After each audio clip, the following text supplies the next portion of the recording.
नमस्कार साथियों, आप कैसे हैं? आशा करता हूं कि आप सब लोग कुशल मंगल आनंदमय होंगे।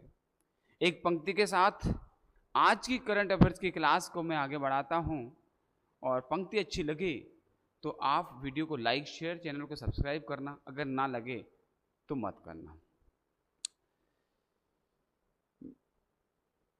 मेहनत से उठा हूं, मेहनत का दर्द जानता हूं, मेहनत से उठा हूं, मेहनत का दर्द जानता हूं। आसमां से ज्यादा जमी की कद्र जानता हूं, आसमां से ज्यादा जमी की कद्र जानता हूं। छोटे से बड़ा बनना आसान नहीं होता, छोटे से बड़ा बनना आसान नहीं होता। जिंदगी में कितना जरूरी है सब्र जानता हूं। मेहनत बढ़ी तो किस्मत भी बढ़ चली, मेहनत बढ़ी तो किस्मत भी बढ़ चली। छालों में छिपी लकीरों का असर जानता हूं, छालों में छिपी लकीरों का असर जानता हूं।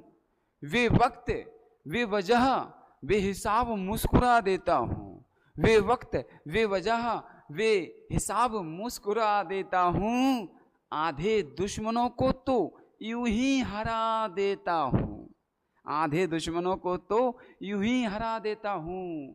बहुत कुछ पाया है, बहुत कुछ पाया है, पर अपना कुछ नहीं माना, क्योंकि एक दिन राख में मिलना है ये भी तो जानता हूं। तो साथियों, वेलकम बैक।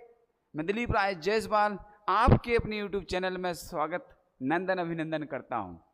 इसी के साथ आज की करंट अफेयर्स चलते हैं। काफी अहम मुद्दे, अहम खबर आपके साथ शेयर करेंगे। आज का वीडियो आपके लिए बहुत खास और मददगार होगा। यूपीएससी, एमपीपीएससी और सभी एग्जाम को, वनडे एग्जाम को ध्यान में रखते हुए करंट अफेयर्स बनाया गया है।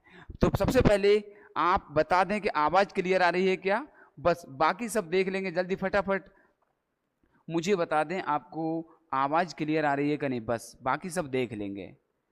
फटाफट बता दें एक बार, चलेगा। तो यहां पर साथियों पहली स्लाइड है, यहां पर क्या है, नेक्स्ट कार 19 एक कैंसर की थेरेपी है। इसका क्या उपयोग है क्या नहीं है पढ़ते हैं हम। टर्निंग द टाइड, देखिए इंडिया फर्स्ट लिविंग ड्रग, ठीक है, लिविंग ड्रग रेडिफाइंग कैंसर केयर। चलते हैं आगे, चलते हैं, इसको समझते हैं, फिर उसके बारे में चर्चा करेंगे। यहां पर इसको यहां पर सेट कर लेते हैं, ठीक।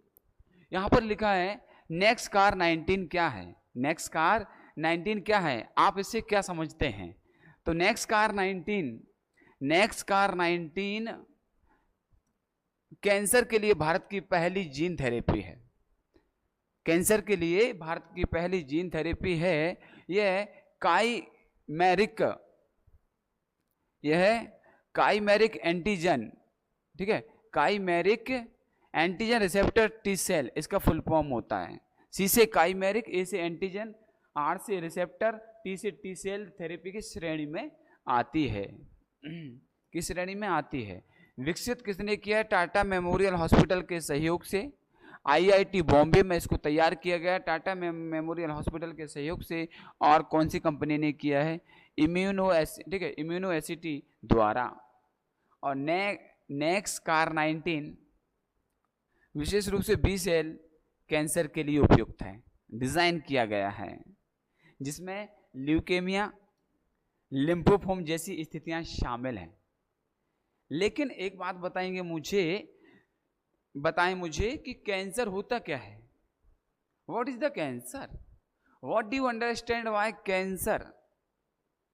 कैंसर की डेफिनेशन है, ठीक है, कैंसर की डेफिनेशन है, सिंपल सी डेफिनेशन है, चलेगा, ओके। क्या होता है, कोशिकाओं में अवांछनीय वृद्धि कैंसर कहलाती है, ठीक है। कोशिकाओं में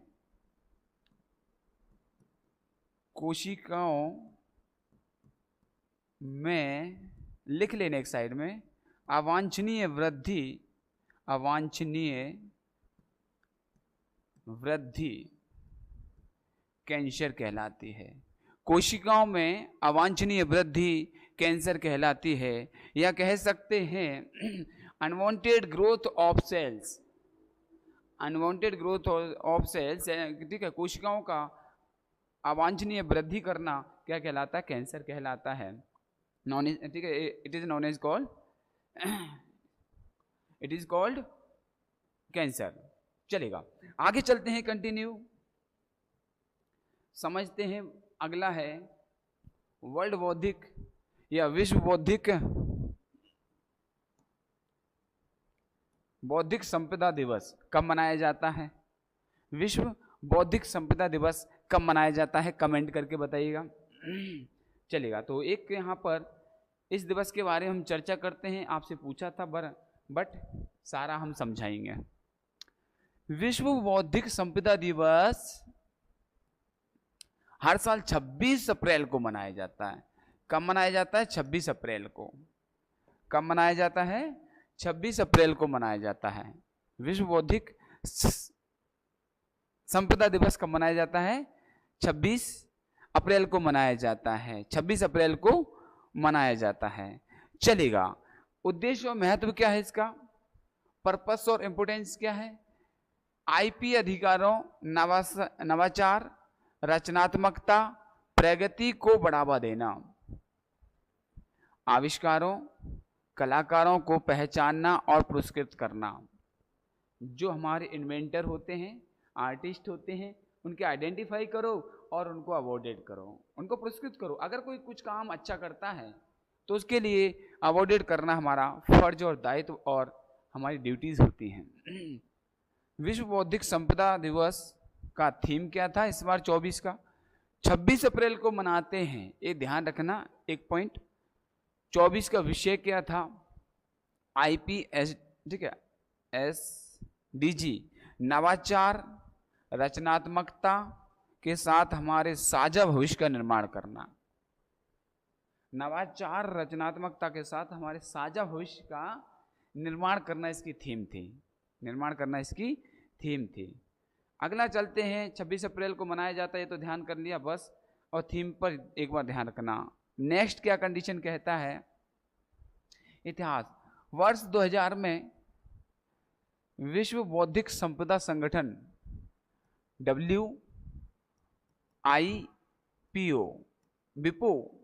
विपो के नाम से, देखिए, राज्यों ने 26 अप्रैल को विश्व आईपी दिवस के रूप में नामित किया था। तो कब से मना रहा है 26 अप्रैल को? विश्व बौद्धिक संपदा दिवस के रूप में 2000 से कंटिन्यूसली इसको सेलिब्रेट किया जा रहा है। 2000 से कंटिन्यूसली सेलिब्रेट किया जा रहा है। चलेगा, आगे चले। और एक और चीज है इंपॉर्टेंट, इसका इंग्लिश फॉर्म होता है world intellectual properties organisation. World intellectual property, ठीक है, प्रॉपर्टी ऑर्गेनाइजेशन।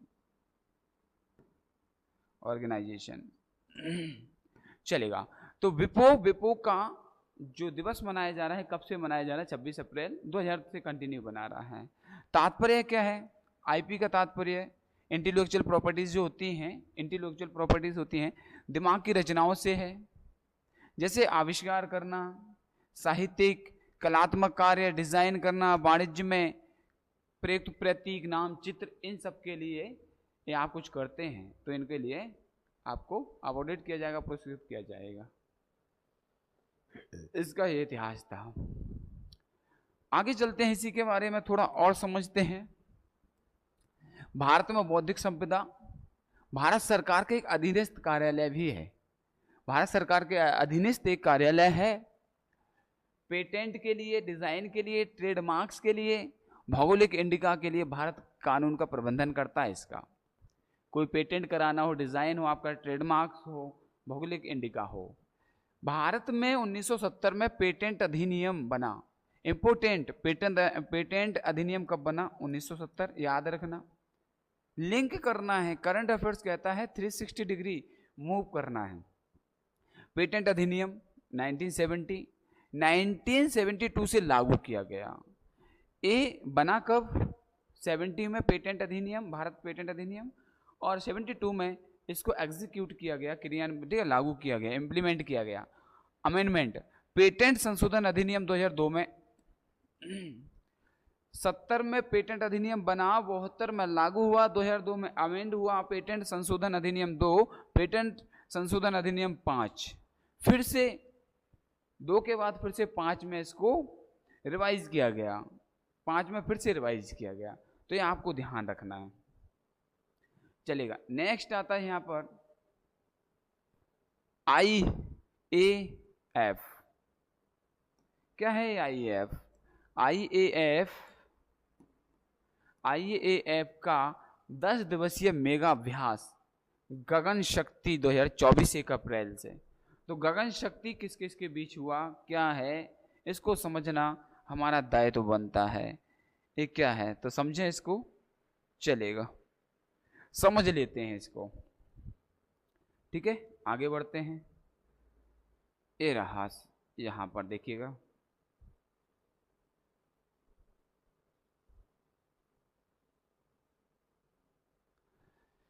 गगन शक्ति अभ्यास, वायुसेना का सबसे बड़ा अभ्यास गगन शक्ति 1 से 10 अप्रैल 24 तक जैसलमेर के पोखरण फील्ड फायरिंग में रेंज में हुआ। गगन शक्ति 1 अप्रैल से 10 अप्रैल कहां पर हुआ? जैसलमेर के पोखरण फील्ड में हुआ। और उद्देश्य क्या था? भारतीय वायुसेना के ऑपरेशन रेल मोबाइलाइजेशन, ऑपरेशन रेल मोबाइलाइजेशन पशुओं को मान्य करना, पहलुओं को मान्य करना। पिछला गगन शक्ति अभ्यास 18 में आयोजित किया गया था। 24 से पहले गगन शक्ति कब हुआ था? 2018 में किया था। 24 का 1 अप्रैल से 10 अप्रैल के बीच, और कहां पर? जैसलमेर में पोखरण फील्ड में फायरिंग की गई थी। क्या है कच्चा थीवू द्वीप विवाद? जो कच्चा थीवू द्वीप का विवाद आपने सुना ही होगा, तो ये क्या है, चलेगा। तो यहां पर इसको समझते हैं, कहां से स्टार्ट, ये है, ये यहां से पृष्ठभूमि, कुछ इंपोर्टेंट पहलू इसके हैं, समझते हैं। कच्चा थीवू द्वीप विवाद, देखो यहां पर एक कच्चा थीवू है, ये रामेश्वरम है, ठीक है, पुदुकोट्टी तमिलनाडु से लगा हुआ है, ठीक है, मदुरई, शिवागंगा, ठीक है, विरुधुनगर, रामनाथपुरम, ये पाक स्टेट है, PL के पाक स्टेट है, जाफना, श्रीलंका। तो श्रीलंका और तमिलनाडु के बीच में रामेश्वरम के पास कच्चा थीवू द्वीप है। इस पर विवाद है। क्या विवाद है समझते हैं। पृष्ठभूमि, कच्चा थीवू द्वीप भारत श्रीलंका के बीच पाक जल डमरू मध्य में स्थित एक विवादित क्षेत्र है। कच्चा थीवू द्वीप भारत और श्रीलंका के बीच पाक जल डमरू मध्य में स्थित एक विवादित क्षेत्र है। कहाँ पर? पाक स्टेट है, पाक जल डमरू मध्य है, जो श्रीलंका और भारत के बीच में। पाक स्टेट भारत और श्रीलंका को जोड़ता भी है, एक तरह से जल मार्ग है। और 74 में, ये ध्यान रखना, ये इंपोर्टेंट है, इंदिरा गांधी के नेतृत्व वाली कांग्रेस सरकार ने 1974 में, इंदिरा गांधी की नेतृत्व वाली कांग्रेस सरकार ने एक समझौते के तहत कच्चा थीवू द्वीप श्रीलंका को सौंप दिया था। 74 में इंदिरा गांधी जी थे, उन्होंने एक समझौता किया, कांग्रेस सरकार थी, तो श्रीलंका के साथ समझौता हुआ और कच्चा थीवू द्वीप उनको दे दिया। और यह द्वीप 1.9 वर्ग किलोमीटर में फैला है, 1.9 वर्ग किलोमीटर में फैला, भारतीय तट से लगभग 33 किलोमीटर दूर है। भारतीय तट से कितना? लगभग 33 किलोमीटर दूर है, समझ लेना। ऐतिहासिक संदर्भ क्या है इसका? हिस्टोरिकल मीनिंग समझते हैं। कच्चा थीवू द्वीप, कच्चा थीवू द्वीप 14वीं सदी में ज्वालामुखी विस्फोट से उभरा था। अब इसका निर्माण कब हुआ? 14th सेंचुरी में जो वॉल्केनो, ठीक है, उद्गार हुआ, विस्फोट हुआ, उससे बनता है, उससे एक तरह से ज्वालामुखी उद्गार होता है, उसके आसपास जमा हो जाती है उसकी राख उद्गार, और इससे क्या हो जाए, टापू सा बन जाता है, एक द्वीप बन गया। तो 14वीं शताब्दी में इसका निर्माण हुआ। और मध्ययुगीन काल के दौरान शुरुआत में इस पर श्रीलंका के जाफना साम्राज्य का कब्जा था। मध्यकाल में क्या था, श्रीलंका का एक जाफना साम्राज्य, जाफना जगह भी है, अभी बताया था मैंने आपको, जाफना साम्राज्य का यहाँ पर कब्जा था, श्रीलंका के जाफना साम्राज्य का, मध्ययुगीन काल के दौरान शुरुआत में। बाद में 17वीं शताब्दी में नियंत्रण रामनाथ जमींदारी पर स्थानांतरित हो गया। फिर क्या हुआ, 17वीं शताब्दी में नियंत्रण रामनाथ जमींदारी पर भारत के पास आ गया। 17वीं शताब्दी में भारत के पास आ गया और इस तरह से फिर ये विवाद अभी तक है। और विवादास्पद समझौता में क्या हुआ उस पर भी हम चर्चा करते हैं। 74 में भारत श्रीलंकाई समुद्री समझौते हुए, तहत प्रधानमंत्री इंदिरा गांधी ने एक कच्चीवी द्वीप को श्रीलंकाई क्षेत्र के रूप में स्वीकार किया और इंदिरा गांधी ने कह दिया ये श्रीलंका का क्षेत्र है, समझौता होता है और श्रीलंका को सौंप देती है। स्वीकार कर लिया, एक्सेप्ट कर लिया कांग्रेस सरकार ने उस समय पर, और आज उस पर विवाद है। अब देखते हैं आगे क्या। हालांकि यह निर्णय विवादास्पद बना हुआ है। हाल की राजनीतिक चर्चाओं ने इस बहस को फिर से हवा दे दी है, फिर से चिंगारी डाल दी है। तमिलनाडु की डीएमके सरकार लगातार इस द्वीप को भारत में वापस लाने के लिए आग्रह करती है। तमिलनाडु की जो डीएमके सरकार वो कहती है भैया इसको भारत वाला, भारत का अभिन्न अंग है, भारत की शान शौकत है, और इसको कांग्रेस सरकार ने इसको दे दिया था। इस तरह का इसका इतिहास है, विवाद है, और भी इस पर आगे चलते हैं, हम समझते हैं। अगला है 24 अप्रैल इंटरनेशनल पंचायती राज डे। 24 अप्रैल इंटरनेशनल पंचायती राज डे चलेगा। राष्ट्रीय पंचायती राज दिवस क्या है? What do you understand why राष्ट्रीय पंचायती राज दिवस डे? क्या समझते हैं आप लोग? बताइएगा फटाफट, आप क्या समझते हैं? आवाज क्लियर आ रही है ना? ठीक है, चलो। हर साल 24 अप्रैल को मनाया जाता है। इसका विचार, शासन का विचार किसके पास आया भैया? महात्मा गांधी जी। महात्मा गांधी जी खुले माइंड से थे और इनके विचार बहुत ही बौद्धिक होते थे और बड़े ही अच्छे होते थे, और उन्होंने बहुत कुछ नहीं सब कुछ कह सकते हैं, हमारे राष्ट्रपिता रहे हैं। 1993 में 73वें संविधान संशोधन अधिनियम के माध्यम से पेश किया गया था। 73वां संविधान संशोधन हुआ, उसके माध्यम से राष्ट्रीय पंचायती राज दिवस या व्यवस्था रखी गई थी और स्थानीय निकायों जैसे ग्राम पंचायतों को खुद पर शासन करने, अपने क्षेत्रों के विकास के संबंध में निर्णय लेने का अधिकार दिया गया कि जाओ अपने अपने क्षेत्रों में एक ग्राम पंचायत होगी, वहाँ का एक मुखिया होगा और उस क्षेत्र को वो प्रमुख के रूप में संचालित करेगा, देखेगा, नियंत्रित करेगा। इस तरह का 73वें संविधान संशोधन में ये प्रावधान लाया गया। विचार अपने गांधी जी का था और 24 अप्रैल को इसको मनाया जाता है। ठीक है, 93 में लाए थे और 73वां संविधान संशोधन था। ऐसे चीजें आपको समझना है। विश्व पृथ्वी दिवस 22 अप्रैल। वर्ल्ड अर्थ डे 22 अप्रैल। वर्ल्ड अर्थ डे 22 अप्रैल चलेगा। पृथ्वी दिवस। पृथ्वी दिवस हर साल 22 अप्रैल को मनाते हैं। पहला पृथ्वी दिवस 22 अप्रैल, ठीक है, 22 अप्रैल 1970 को अर्थ डे .org, ठीक है, ऑर्गेनाइजेशन पूर्व में पृथ्वी दिवस नेटवर्क द्वारा आयोजित किया गया था। तो पहली बार कब मनाया गया था? 22 अप्रैल 1970 को, और थीम 24 की क्या है? ग्रह बनाम प्लास्टिक। ग्रह बनाम plastic versus planet versus plastic, ये इसकी थीम है इस बार की। प्लेनेट वर्सेस प्लास्टिक, ये इसकी थीम है। प्लास्टिक से ग्रह को मुक्ति दिलाना है।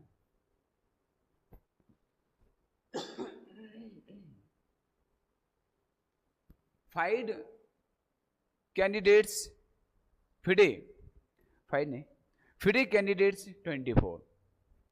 देखते हैं भैया, चलते हैं इनके पास।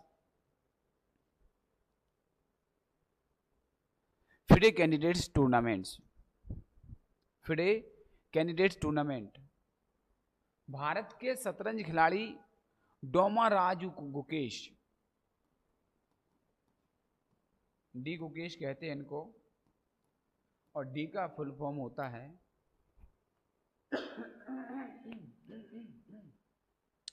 डोमा राजू गुकेश ने फिडे कैंडिडेट्स टूर्नामेंट जीतने वाले सबसे कम उम्र के खिलाड़ी बनकर इतिहास रच दिया। फाइनल में गुकेश ने अमेरिका के ग्रैंड मास्टर हिकारू नाकामुरा को हराया, और ये सबसे छोटी उम्र के ग्रैंड मास्टर हैं, और इन्होंने अमेरिका के ग्रैंड मास्टर हिकारू नाकामुरा को हराया। गुकेश विश्वनाथ आनंद के बाद फिडे कैंडिडेट जीतने वाले दूसरे भारतीय हैं, और डी गुकेश विश्वनाथन आनंद के बाद दूसरे कैंडिडेट हैं फिडे जीतने वाले। चलेगा।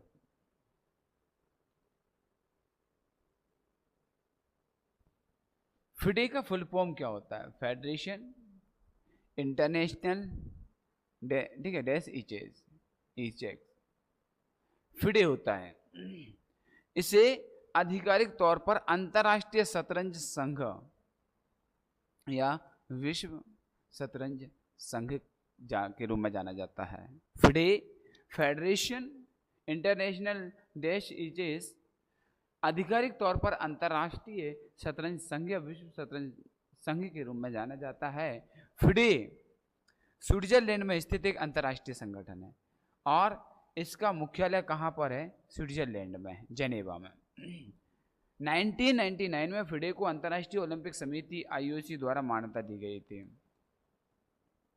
इसको मान्यता कब मिली थी? फिडे को 1999 में मिली थी, और किसने दी थी? IOC इंटरनेशनल ओलंपिक कमेटी ने इसको मान्यता दी थी, और ये तब से कंटिन्यूअसली इस दिशा में काम कर रहा है। चलेगा। अब बात करते हैं DRDO और भारतीय सेना ने स्वदेशी MPAT GM क्या है का सफल परीक्षण किया है। चलेगा, सफल परीक्षण किया है तो आगे भी चलते हैं, इसके बारे में समझते हैं। MPAT GM क्या है? हथियार प्रणाली है, एक हथियार प्रणाली है, ठीक है, हथियार प्रणाली है। DRDO और भारतीय सेना ने स्वदेशी रूप से विकसित मानव portable anti tank guide missile, भारतीय सेना और DRDO ने स्वदेशी रूप से विकसित मानव portable anti tank guided missile MPAT GM हथियार प्रणाली का सफलतापूर्वक फील्ड परीक्षण किया है। कहाँ पर किया है? Pokhran field fighting range, Rajasthan में किया है। डिज़ाइन और विकास किसने किया है? DRDO ने। इसका डेवलपमेंट और डिज़ाइन किसने किया है? DRDO ने किया है। किसने किया है? DRDO ने किया है।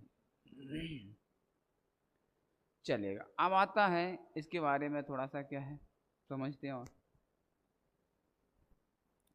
मिसाइल शामिल है इसमें, मैन पोर्टेबल लॉन्चर शामिल है, टारगेट एग्जीबिशन सिस्टम है, टारगेट एग्जीबिशन सिस्टम है, फायर कंट्रोल यूनिट है, fire control unit FCU fire control unit है, टारगेट एग्जीबिशन सिस्टम है, मैन पोर्टेबल लॉन्चर है, मिसाइल है। तो इस प्रणाली में क्या क्या शामिल है? ये 4 इक्विपमेंट्स हैं। एक लॉन्चर है, मिसाइल है, एक सिस्टम है जिसका नाम है टारगेट एग्जीबिशन, और एक क्या यूनिट है, वो यूनिट का नाम क्या है? फायर कंट्रोल यूनिट, जो फायर करती है। ठीक है, ये इसका। भारत उज्बेकिस्तान के मध्य इस्टलिक 24 संयुक्त सैन्य अभ्यास, ये इंपॉर्टेंट है आपकी परीक्षा की दृष्टि से।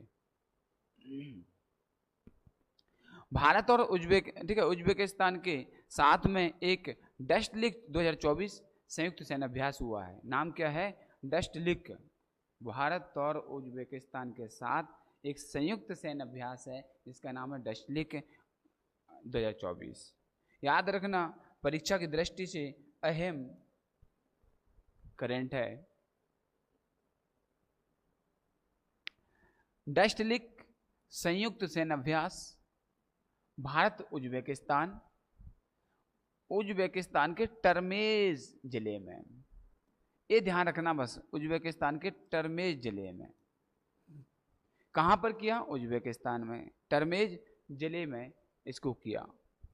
15 से 28 अप्रैल 24 तक, 15 से 28 अप्रैल 24 तक 5वां संस्करण था। इससे पहले फर्स्ट, सेकंड, थर्ड, फोर्थ भी हो चुके हैं। ये 5वां संस्करण था और अभ्यास का पहला संस्करण नवंबर 2019 में उज्बेकिस्तान में हुआ था। पहला कब हुआ था? 19 में। और हर साल कंटिन्यूसली होने वाला संयुक्त सैन्य अभ्यास है और इसका नाम है डस्टलिक संयुक्त सैन्य अभ्यास। उज्बेकिस्तान और भारत के मध्य एक सैन्य अभ्यास है। 19 में पहली बार किया गया था। 15 से 28 अप्रैल के मध्य समझौता हुआ। साइमन हैरिस बने आयरलैंड के सबसे युवा प्रधानमंत्री। ध्यान रखना, याद रख लेना, चलेगा। आगे चलते हैं। साइमन हैरिस आयरलैंड,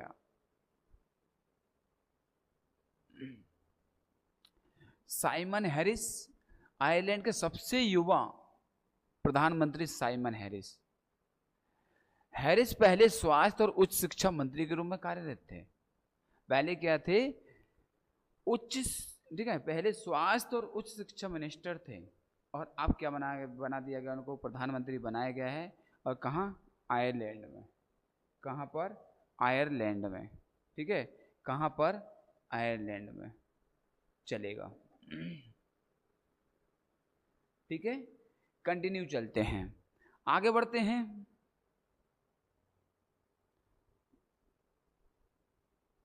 अगली पीढ़ी की बैलिस्टिक मिसाइल अग्नि प्राइम का सफलतापूर्वक परीक्षण किया गया। अग्नि प्राइम का सफलतापूर्वक परीक्षण किया गया। ठीक है, बैलिस्टिक मिसाइल अग्नि प्राइम, बैलिस्टिक मिसाइल अग्नि प्राइम सफल परीक्षण हो गया। किसने किया? सामरिक बल कमान SFC, सामरिक बल कमान और रक्षा अनुसंधान विकास संगठन DRDO। सामरिक बल कमान और DRDO इसको बनाया है। और कहां पर? डॉक्टर APJ अब्दुल कलाम द्वीप, ओडिशा। एक और इंपॉर्टेंट चीज आ जाती है यहां पर, डॉक्टर अब्दुल कलाम जो द्वीप है, डॉक्टर अब्दुल कलाम द्वीप है, वो कहां पर? ओडिशा में। कहां पर है? ओडिशा में। अग्नि प्राइम 1-2 चरणों वाली कनस्तरीकृत ठोस प्रणोदक बैलिस्टिक मिसाइल है जिसमें दोहरी नेविगेशन और मार्गदर्शन प्रणाली है। रेंज है 1000 से 2000 किलोमीटर। 1000 से 2000 किलोमीटर तक रेंज है। कहाँ पर किया गया? ओडिशा में। कहाँ पर? डॉक्टर APJ अब्दुल कलाम द्वीप पर। ठीक है, 2 चरणों वाली कनस्तीकृत ठोस प्रणोदक बैलिस्टिक मिसाइल है। इंपोर्टेंट क्या, बस ये ध्यान रखना किस किस ने इसको बनाया है। सामरिक बल कमान और DRDO के संयुक्त प्रयास से ऐसा किया गया है। चलेगा, आगे चलते हैं। जॉन एल जैक, ठीक है, स्वीगर्ड जूनियर पुरस्कार। जॉन एल जैक स्वीगर्ड जूनियर पुरस्कार इसरो चंद्रयान 3 मिशन टीम को अंतरिक्ष अन्वेषण के लिए, इसरो चंद्रयान 3 मिशन के लिए टीम को, पूरी टीम को दिया गया है। कौन सा? जॉन एल जैक स्वीगर्ड जूनियर पुरस्कार से सम्मानित किया गया है। जॉन एल जैक स्वीगर्ड जूनियर पुरस्कार अंतरिक्ष यात्री जॉन एल जैक स्वीगर्ड जूनियर की याद में दिया जाता है। तो जिसके नाम पर है जॉन एल जैक स्वीगर्ड जूनियर थे, उनकी याद में दिया जाता है। और किसको दिया गया है? इसरो चंद्रयान 3 मिशन की जो टीम है उसको सबको दिया गया है। बस इतना याद रखना है। सम्मेलन परिवर्तन, कौन सा? चिंतन, सम्मेलन परिवर्तन चिंतन, त्रिसेवा सम्मेलन है परिवर्तन चिंतन। 8 अप्रैल 24 को नई दिल्ली में संपन्न हुआ। त्रिसेवा सम्मेलन परिवर्तन चिंतन 8 अप्रैल 2024 को नई दिल्ली में संपन्न हुआ और अध्यक्षता किसने की, बस इतना ध्यान रखना है, chief of defence staff general Anil Chauhan, CDS Anil Chauhan ने। अभी फिलहाल में हमारे चीफ ऑफ डिफेंस स्टाफ कौन है, Anil Chauhan. Chief of defence staff कौन है, Anil Chauhan. Chief of defence staff कौन है, Anil Chauhan. Chief of, CDS का फुल फॉर्म होता है स्टाफ, ठीक है, चलेगा। अनिल चौहान CDS है। सम्मेलन में सभी त्रिसेवा संस्थानों, सैन्य मामलों के विभाग मुख्यालय, एकीकृत रक्षा स्टाफ, तीनों सेवाओं के प्रमुख एक साथ आए। तीनों सेनाओं के प्रमुख भी आए, CDS भी आए, और सम्मेलन परिवर्तन चिंतन नाम से इसका ऑर्गेनाइज किया 8 अप्रैल को, ठीक है। त्रिसेवा सम्मेलन था, अध्यक्षता CDS ने की, ठीक है। तमिलनाडु के पोंगलियामन में मशाल लेकर पहुंची भारी भीड़। क्या हुआ, क्यों पहुंची, चलेगा, समझते हैं, पहले समझ लेते हैं, उसके बाद आगे की कहानी करेंगे। पोंगलियम्मन त्योहार तमिलनाडु के इरोड जिले में श्री पोंगलियम्मन मंदिर, तमिलनाडु के इरोड जिले में श्री पोंगलियम्मन, ठीक है, लिमन्नन मंदिर मुख्यतः ग्रामीण तमिलनाडु में, और ये कहाँ पर हुआ है, जो ग्रामीण इलाका है, रूरल एरियाज हैं, ये वहाँ पर सेलिब्रेट किया। और समय तमिलनाडु महीना पंगुनी, एक तमिलनाडु का महीना होता है पंगुनी, और जो कब से कब तक होता है, मार्च अप्रैल 2-3 दिनों तक चलता है। मार्च अप्रैल में कभी भी 2-3 दिनों तक चलता है, और ये तमिलनाडु के ग्रामीण क्षेत्रों में, अंचल में होता है, और देश स्वास्थ्य समृद्धि सुरक्षा के आशीर्वाद मांगते हैं। स्वास्थ्य समृद्धि और सुरक्षा के लिए आशीर्वाद मांगते हैं इस त्यौहार के माध्यम से, और इसको धूमधाम से सेलिब्रेट करते हैं। प्रमुख गतिविधियाँ, अग्नि मशालों के साथ जुलूस निकालते हैं, भक्ति का प्रतीक है। अग्नि मशालों को लेकर जाते हैं, स्वास्थ्य के लिए कामना करते हैं, समृद्धि के लिए कामना करते हैं, आराधना प्रार्थना इस तरह की चीज़ें करते हैं, सुरक्षा के लिए करते हैं। ये कहाँ पर मनाया गया, तमिलनाडु, ठीक है, पोंगलियम्मन मंदिर में मनाया जाता है। आगे चलते हैं। भारत ने हवा से प्रक्षेपित मध्यम दूरी की बैलिस्टिक मिसाइल क्रिस्टल मेज 2 का परीक्षण किया है। क्रिस्टल मेज 2 क्या है, क्वेश्चन बन सकता है। क्रिस्टल मेज, ठीक है, क्रिस्टल मेज, चलेगा, चलते हैं आगे। क्रिस्टल मेज 2 का परीक्षण किया गया है, मध्यम दूरी की बैलिस्टिक मिसाइल है, इंपोर्टेंट। क्रिस्टल मेज 2 क्या है, मध्यम दूरी की बैलिस्टिक मिसाइल है, हवा से प्रक्षेपित किया है। हवा से किया है तो देखिएगा, अभी आपको पता चलेगा क्या किया है।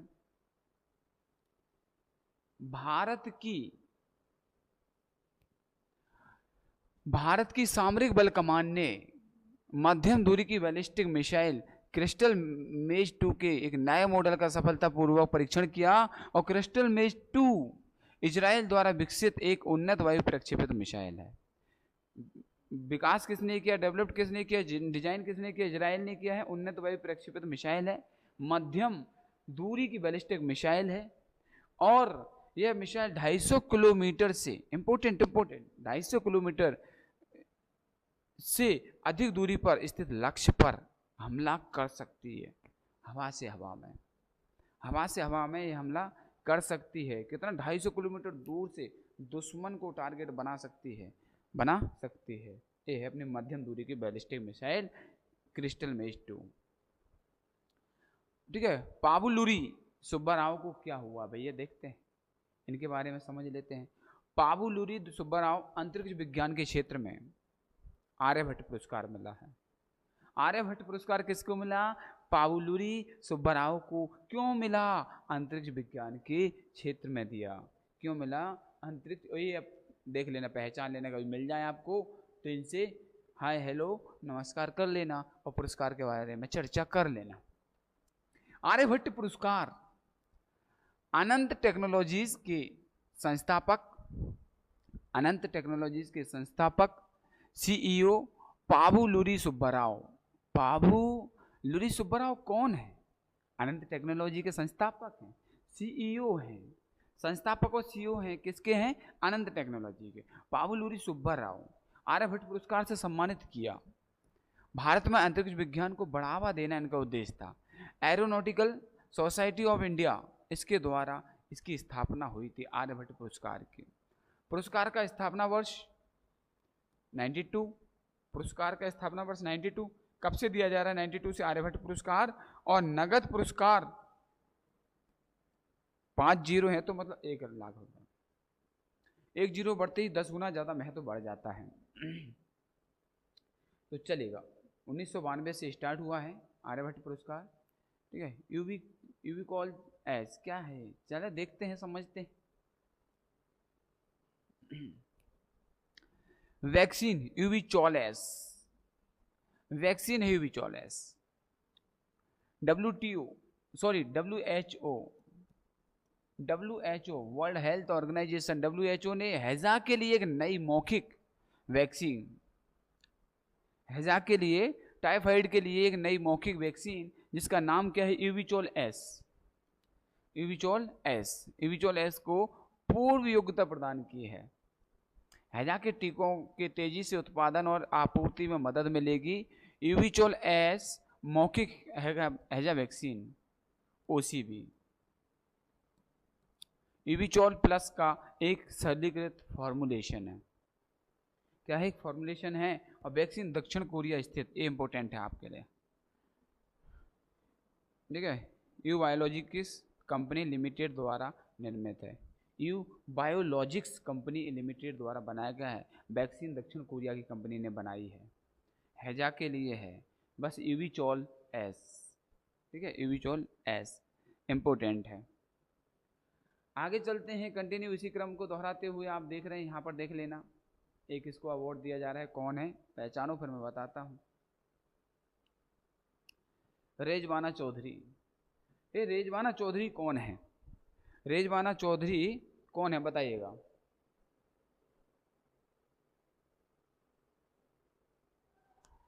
चलेगा।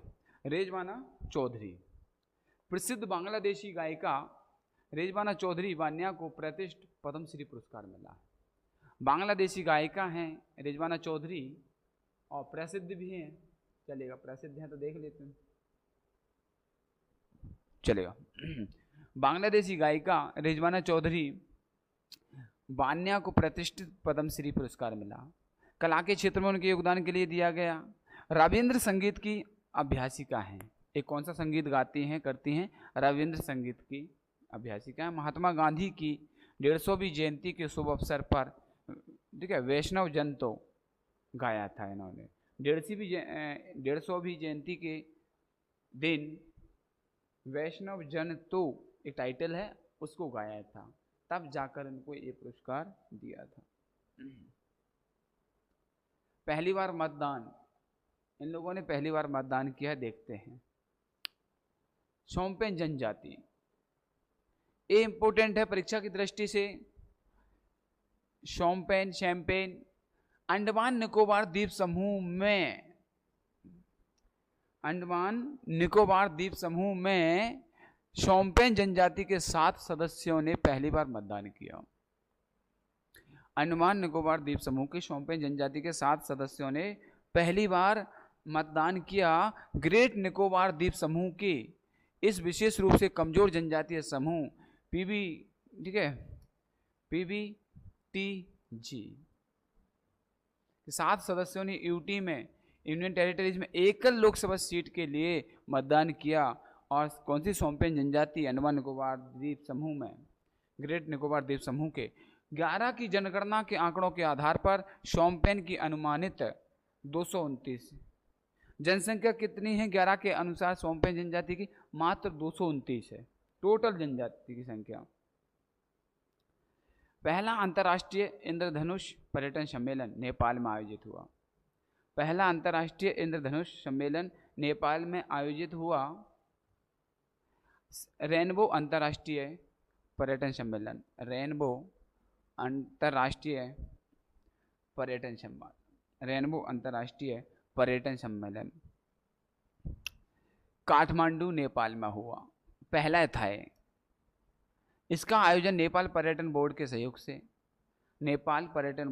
से किया और नागरिक समाज संगठन मायको पहचान द्वारा किया गया। एशिया के पहले खुले तौर पर समलैंगिक संसद सदस्य सुनील बाबू पंत ने कार्यक्रम का उद्घाटन किया और LGBTQ प्रतिभागियों विशेषज्ञों ने गुलाबी पर्यटन पर बात की। ये इनका चर्चा का विषय था। तो आप ध्यान रखना कहाँ पर हुआ, काठमांडू नेपाल में हुआ। ठीक है, आगे चलते हैं। आर्टेमिस समझौता क्या है? आर्टेमिस समझौता स्वीडन आर्टेमिस समझौते में शामिल होने वाला 38वां देश बन गया। स्वीडन आर्टेमिस समझौते में शामिल होने वाला 38वां देश बन गया। आर्टेमिस समझौते अंतरिक्ष अन्वेषण, शांतिपूर्ण उद्देश्यों के लिए चंद्रमा, मंगल, धूमकेतु, क्षुद्रग्रहों के उपयोग में सहयोग के लिए सिद्धांतों का एक समूह है। तो इन सब के लिए एक समूह बनाया गया है कि वो क्या करेगा, अंतरिक्ष अन्वेषण, शांतिपूर्ण उद्देश्य के लिए चंद्रमा, मंगल, धूमकेतु और क्षुद्र ग्रहों के उपयोग में सहयोग के लिए सिद्धांतों का एक समूह है। नासा और अमेरिकी विदेश विभाग ने 2020 में आर्टेमिस समझौते की घोषणा की थी। ठीक है, और इसमें भारत और जापान सहित 38 हस्ताक्षर करता है।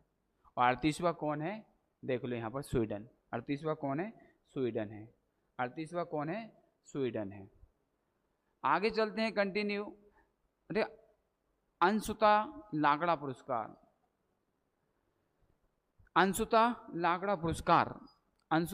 पुरस्कार भारत की महिला हॉकी टीम की खिलाड़ी दीपिका सोरेन। भारत की महिला हॉकी टीम की खिलाड़ी दीपिका सोरेन ने अंशुता लाकड़ा पुरस्कार जीता है। अंशुता लाकड़ा पुरस्कार किसको मिला है? महिला हॉकी टीम की खिलाड़ी दीपिका सोरेन को अंशुता लाकड़ा पुरस्कार मिला है। महिला जूनियर एशिया कप में भारत के लिए पदार्पण किया।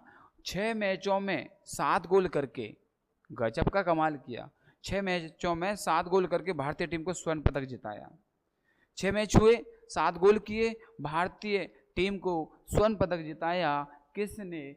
दीपिका सोरेन ने और अंशुता लाकड़ा पुरस्कार इन्होंने विन किया। लॉरेंस बोंग सिंगापुर के अगले प्रधानमंत्री होंगे। सिंगापुर के कौन होंगे? लॉरेंस बोंग सिंगापुर के अगले प्रधानमंत्री होंगे। इंपोर्टेंट है, ठीक है, चलेगा। ये यहाँ पर आता है लॉरेंस बोंग सिंगापुर के अगले प्रधानमंत्री के रूप में शपथ लेंगे। और लॉरेंस बोंग वर्तमान में उप प्रधानमंत्री और वित्त मंत्री के रूप में कार्यरत हैं। ये 22 प्राइम मिनिस्टर हैं और फाइनेंस मिनिस्टर हैं, और अब वहाँ का क्या संभालेंगे? प्रधानमंत्री का पद भी ग्रहण करेंगे। प्रधानमंत्री का पद क्या करेंगे? ग्रहण करेंगे। चलेगा। कौन है? लॉरेंस बोंग कहाँ के? सिंगापुर। ठीक है, चलेगा, लॉरेंस बोंग। अब आते हैं यहाँ पर, हम आगे हैं ऑब्जेक्टिव में। विश्व बौद्धिक संपदा दिवस प्रतिवर्ष किस तिथि को मनाया जाता है? तो बता देना, 26 अप्रैल। कब मनाया जाता है? 26 अप्रैल को मनाया जाता है। कब? 26 अप्रैल को। विश्व बौद्धिक संपदा दिवस प्रतिवर्ष किस तिथि को मनाया जाता है? 26 अप्रैल को। बताया था, अभी बात हुई थी हमारी। भारत में पेटेंट अधिनियम कब बना? पेटेंट अधिनियम कब बना था भारत में? पेटेंट अधिनियम बना था 70 में। पेटेंट अधिनियम कब बना था? 70 में। 2002 में फिर संशोधन हुआ, फिर 2005 में फिर से संशोधन हुआ। ये पेटेंट अधिनियम था। ठीक है, पेटेंट अधिनियम भारत में कब बना? 1970 में पेटेंट अधिनियम बना। चलेगा, आगे चलते हैं। अगला है, किस संशोधन अधिनियम ने भारत में पंचायती राज व्यवस्था की स्थापना की थी? ऐसा कौन सा संशोधन अधिनियम है जिसने पंचायती राज व्यवस्था की थी? तो ये है अपना कौन सा है? 73वां संविधान संशोधन। और 73वां जो अमेंडमेंट एक्ट आया था वो कब आया था? 1993 में। 1993 में 73वां संविधान संशोधन किया गया और उसके तहत क्या किया गया था? पंचायती राज व्यवस्था लागू की गई थी या इसका एक मसौदा लाया गया था।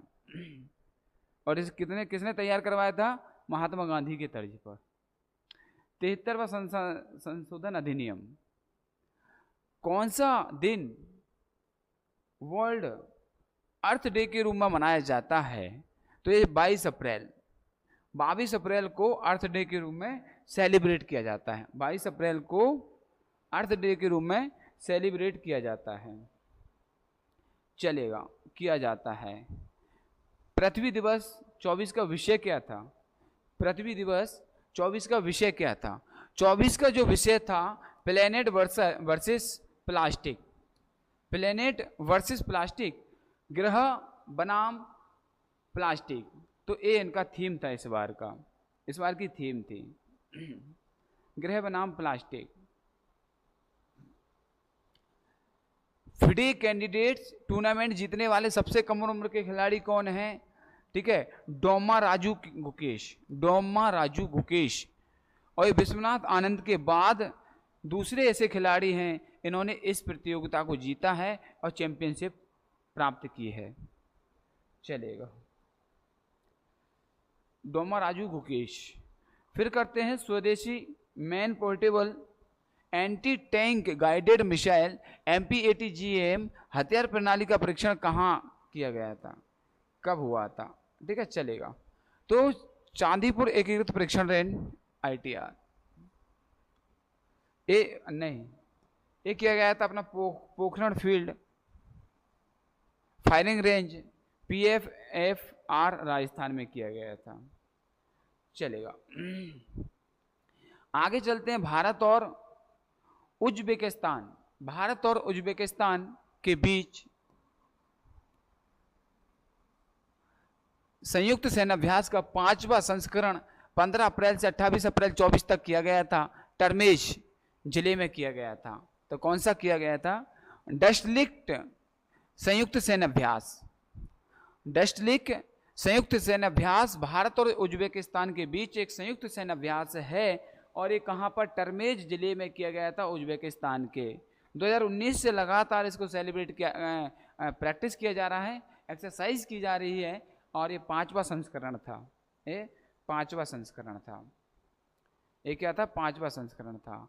आयरलैंड के सबसे युवा प्रधानमंत्री का नाम क्या है? Simon Harris. ठीक है, साइमन हैरिस क्या हैं? आयरलैंड के सबसे युवा प्रधानमंत्री हैं। ठीक है, और मिनिस्ट्री में पहले से ही थे। साइमन हैरिस कहाँ के हैं? आयरलैंड के। अंतरिक्ष अन्वेषण के लिए 24 जॉन एल जैक स्वीडगर्ड जूनियर पुरस्कार किसे सम्मानित किया गया? तो ये किया गया इसरो चंद्रयान 3 मिशन टीम के लिए। इसरो चंद्रयान 3 मिशन टीम के लिए जो अवार्ड है जॉन एल जैक स्वीडगर्ड जूनियर पुरस्कार से सम्मानित किया गया। अगला आता है भारत के चीफ ऑफ डिफेंस स्टाफ कौन है? भारत के चीफ ऑफ डिफेंस स्टाफ कौन है? Chief of defence staff CDS कौन है? पहले CDS कौन थे? फर्स्ट कौन थे? विपिन रावत। पहले कौन थे? विपिन रावत। तो इन्हीं के समय से इस CDS का पद चालू हुआ है। और आप कौन है? अनिल चौहान, जनरल अनिल चौहान। विपिन रावत पहले थे। Karambir Singh, air chief marshal Rakesh Kumar Singh Bhadauria, नहीं, ये अनिल चौहान जी हैं। अगला, पोंगलियम्मन त्योहार आमतौर पर किस तमिल महीने में मनाया जाता है? पोंगलियम्मन त्योहार आमतौर पर किस तमिल महीने में मनाया जाता है? मार्च अप्रैल में, पंगुनी के दिन। मार्च अप्रैल में पंगुनी। 2 से 3 दिन तक चलने वाला एक त्योहार है। 2 से 3 दिन तक चलने वाला एक त्योहार है। 2 से 3 दिन तक चलने वाला एक त्योहार है और प्रमुख त्योहार है। पंगुनी, मार्च, अप्रैल। अप्रैल 24 में एसएफसी और डीआरडीओ द्वारा अग्नि प्राइम की परीक्षण उड़ान कहां पर आयोजित की गई? 24 में, ठीक है, एसएफसी और डीआरडीओ द्वारा अग्नि प्राइम मिसाइल की उड़ान कहां पर की गई? कहां पर की गई बताएंगे मुझे। अग्नि प्राइम की बात करेंगे तो डॉक्टर एपीजे अब्दुल कलाम द्वीप हो जाएगा क्या? ठीक है, चलेगा। हाँ, वो टिक तो कर दूं ऊपर, चलेगा। कहां पर की गई थी? Doctor APJ Abdul Kalam. क्यों? अग्नि का परीक्षण इन्होंने किया था, पृथ्वी है। तो अप्रैल 24 में एएफसी और डीआरडीओ द्वारा अग्नि प्राइम मिसाइल का परीक्षण कहां पर किया गया था? डॉक्टर एपीजे अब्दुल कलाम द्वीप कहां पर है? उड़ीसा में। ये भी ध्यान रख लेना, कहां पर है? उड़ीसा में है। इंपोर्टेंट है, खास है। बैलिस्टिक मिसाइल अग्नि प्राइम की रेंज क्या है? बैलिस्टिक मिसाइल अग्नि प्राइम की रेंज क्या है? 1000 से 2000, 1000 से 2000 किलोमीटर तक इसकी मारक क्षमता है। अग्नि प्राइम की इसकी मारक क्षमता है 1000 से 2000 किलोमीटर। एक और इंपॉर्टेंट क्वेश्चन है, कैंसर के लिए भारत की पहली घरेलू जीन थेरेपी कौन का नाम क्या है? भारत की पहली घरेलू जीन थेरेपी का नाम क्या है? ये अपना क्या है? नेक्सार 19। क्या है? नेक्सार 19। ठीक है, नेक्सार चलेगा। आगे चलते हैं, कंटिन्यू। नेक्सार 19 CAR-T, कार-टी, इसका वाक्य मतलब क्या, फुल फॉर्म क्या है? नेक्सार या कार-टी का फुल फॉर्म क्या है? चलेगा। Chimeric antigen receptor T cell therapy. Chimeric antigen receptor T cell therapy इसका नेम है, और एक कैंसर की थेरेपी है। कैंसर का मीनिंग बताया था, अवांछनीय वृद्धि जब सेलों में हो जाती है, कोशिकाओं में हो जाती है, उसी को हम क्या कहते हैं? कैंसर कहते हैं। उसी को हम क्या कहते हैं? कैंसर कहते हैं। ठीक है, unwanted growth in the cell या ऑफ द सेल, कोशिकाओं की अवांछनीय वृद्धि क्या कहलाती है?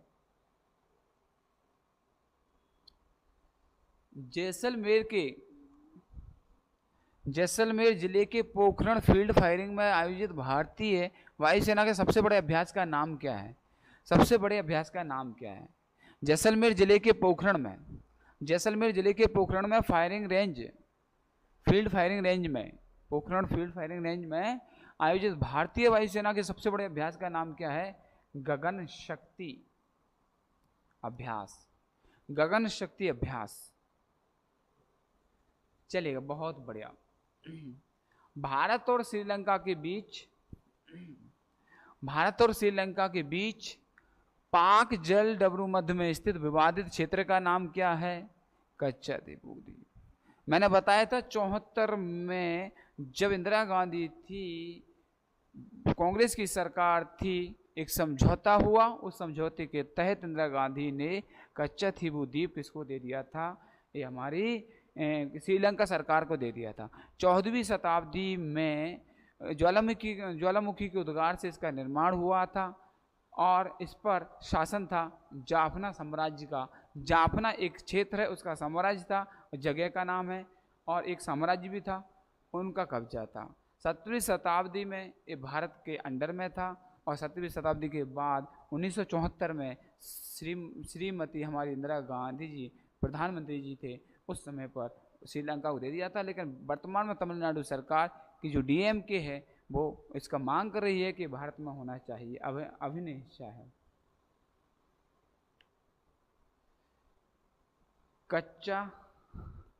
कच्चा है थीबू द्वीप, ये कच्चा है, अभी इसको पक्का करना है जब भारत में आ जाएगा तब। अभी ये कैसा है? कच्चा है, इसको पक्का करना है। भारत और श्रीलंका के बीच है, पाक जल डमरू मध्य के बीच।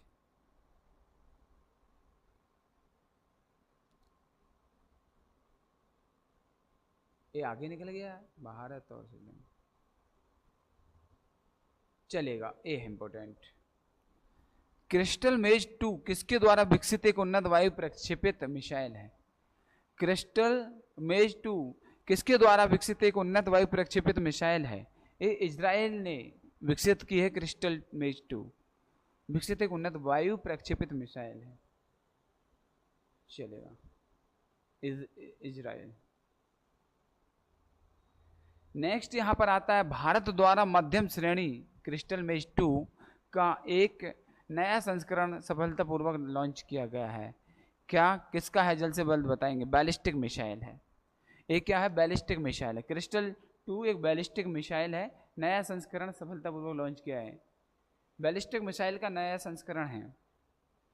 बैलिस्टिक मिसाइल का एक नया संस्करण है क्रिस्टल मेज 2।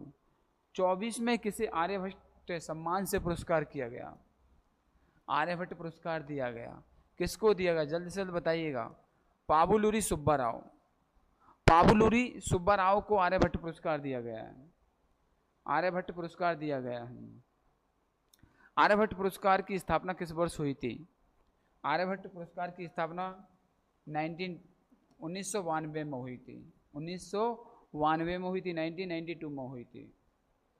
1992 में हुई थी।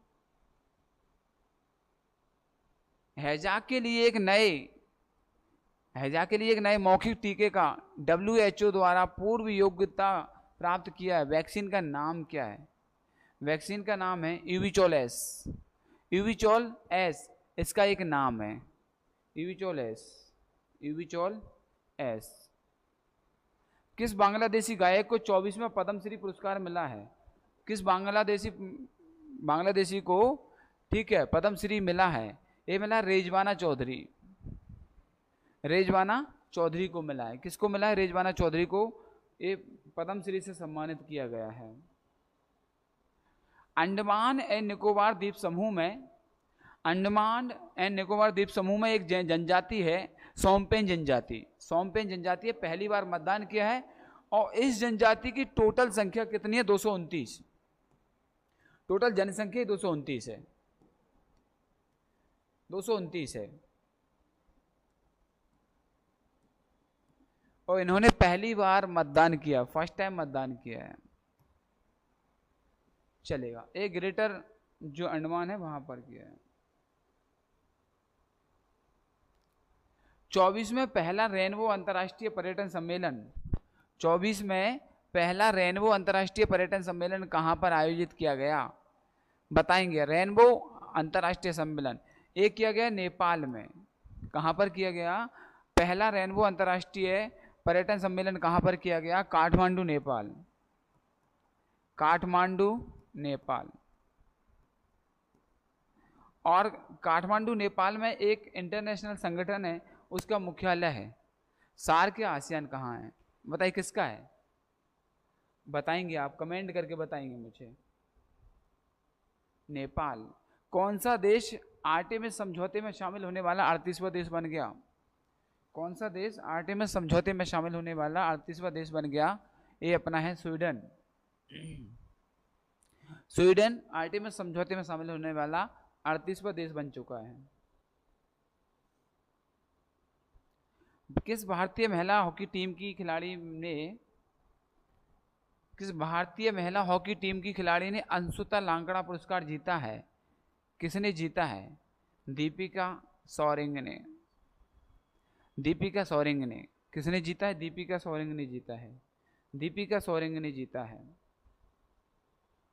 सिंगापुर के अगले प्रधानमंत्री के रूप में शपथ कौन लेगा? सिंगापुर के अगले प्रधानमंत्री के रूप में लॉरेंस वोंग। ठीक है, लॉरेंस वोंग अगले प्रधानमंत्री के रूप में शपथ लेंगे। सिंगापुर के अगले प्रधानमंत्री के रूप में शपथ लेंगे। तो इसी के साथ आज की क्लास का समापन यहीं पर होता है। और क्लास कैसी लगी कमेंट करके ज़रूर बताएं। ठीक है, कमेंट करके ज़रूर बताएं। वीडियो को लाइक शेयर, चैनल को सब्सक्राइब जरूर करें।